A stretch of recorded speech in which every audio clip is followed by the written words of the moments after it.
Hi, this is Stephanie Miller from The Stephanie Miller Show. Please enjoy this exclusive clip from my show on Political Voices Network. Because I think. Good morning, Malcolm Nance. Oh, he's drinking water. He's hydrating. Okay, he's hydrating because it's going to be a I'm sprint. sorry. I don't know if you saw that, but I'm forced to drink.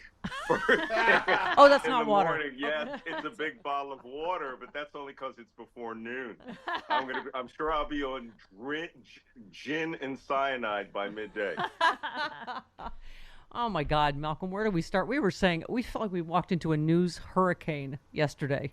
So I obviously just played, the Dan Goldman soundbite, but let's just start with that Russian state media is celebrating the J.D. Vance, calling him Trumpier than Trump.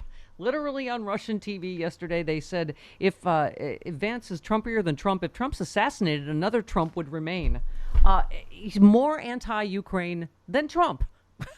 Right? I mean, so let's start there. Yeah, more anti-Ukraine. First off, I want to call attention to something that I heard at the RNC. J.D. Vance was a Marine, and he knows how it is to serve America. Yes, he was a Marine. He went through Marine boot camp, and he went right into the career field of Marine Corps journalist.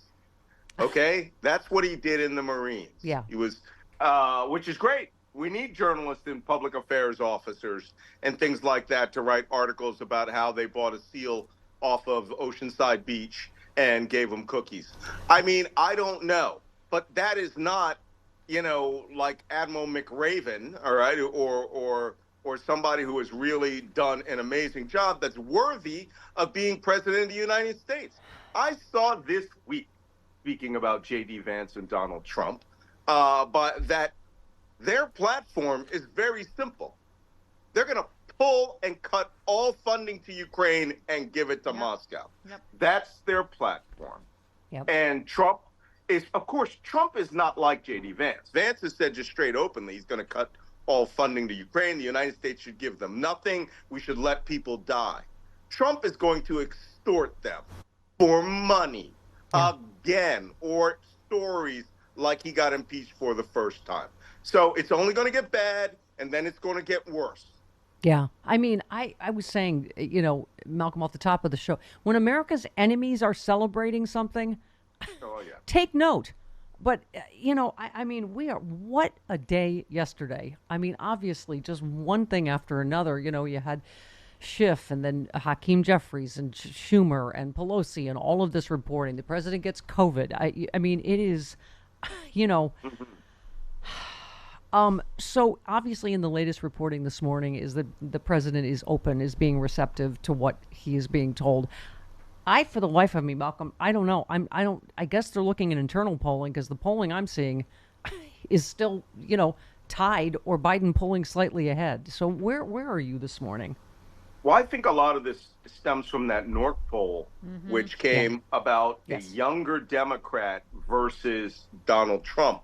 And he blows them away in every swing state by multiple points. Maybe that's what they're starting to see. But let me recalibrate everyone. Get away from the windows, stay away from the bottles of gin and cyanide.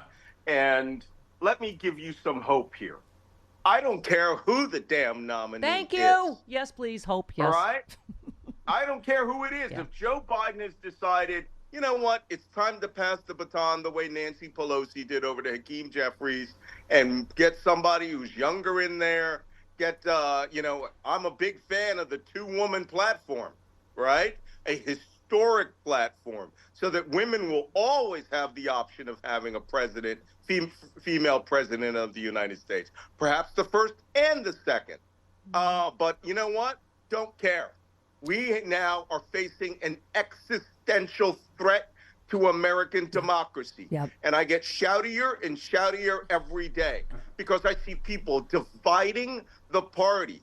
The Lincoln Project's video where they say, if you can't imagine a world of the United States going into fascism and dictatorship, we did it for you. And the first slide they put up is a divided Democratic Party allows Trump to be elected. Yeah. That's my only subject.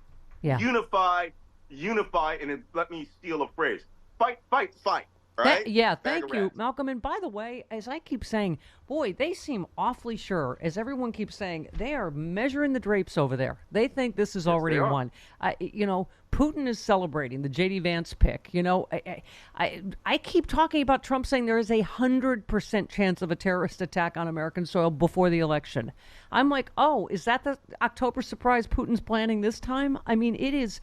I think we have to be prepared for anything this news cycle and in this election cycle, excuse me. And so as you know, Malcolm, I'm a huge Kamala Harris fan. I was for her in the primary. She was out by California. I voted for Liz Warren, and I just, I don't know. I keep saying that the right wing's worst case scenario is that he steps down at some point, and whenever that is, and she takes the torch. That's my best case scenario, and Yep. let America get used to the scary black lady president, and then we know she'll do a great job. She'll have a great vice president. I mean, I've heard all Yeah, kinds but of. just think about her platform. She's the former Attorney General of California. She's put away a lot of felons.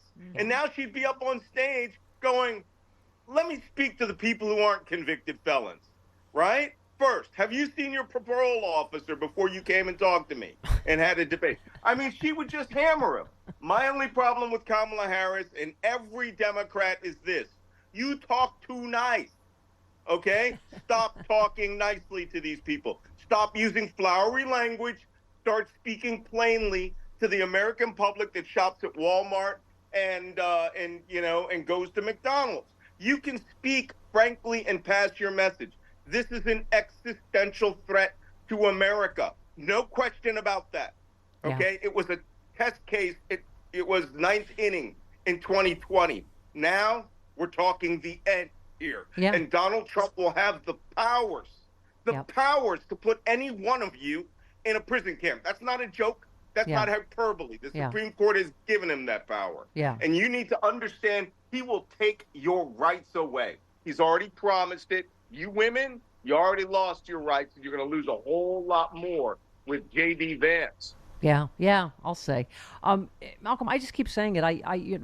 One thing, I believe in Joe Biden. I believe in his patriotism. I think he will look at all the data, whatever, but it is his choice. And, I keep saying I will do what my president tells me to do. And then we got to, as you say, just get her together, eyes on the prize, because this really is terrifying. I mean, it's so interesting. You talk about, you just retweeted, who has a dog in this fight? Senior Hezbollah leader. This is not a war with Israel. Israel's merely a tool. The main war, the real war, is with America. It's not like they aren't telling us exactly what they think. I mean, one more story I just had to say for you, because speaking of conspiracy theorists, so the director of the Council on American Care, American Islamic Relations, reacted to a report on an Iranian plot to assassinate Trump by peddling a conspiracy theory suggesting Israel was actually responsible for it. It was reported that American authorities had caught wind of an Iranian plot to take down Trump. In response to the increased threat, Secret Service surged resources and assets for the protection of Trump. That was in advance of really? So that was like beefed up Secret Service? Okay. Anyway, he said, are you sure this is not an Israeli plot to ignite another war between the U.S. and countries in the Middle East at its behest? Oh my God. That's the Iranians speaking to those single-issue voters in the United States who are going to. Well, I'm telling you, I noticed there were no Middle East protests at the Republican National Convention. Nobody interrupted Donald Trump at the Republican National Convention, and there are people planning to do that at this convention in an effort to split off, like the Republicans want, the Jewish vote from Joe Biden. There are people out there who are willing to destroy this country for their single issue. And the Iranians smell it, all right? Hezbollah smells it. Hamas smells it. The Russians smell it. They understand that America and its freedom are more than enough to get Americans to destroy their own freedom and their own country and to work with a dictator. Yeah. And these are the same people who could quite possibly be on the first boat, airplane, or bus to a concentration camp. Yeah. By the way, I can't even believe those words are coming out of my mouth, but I can see it happening.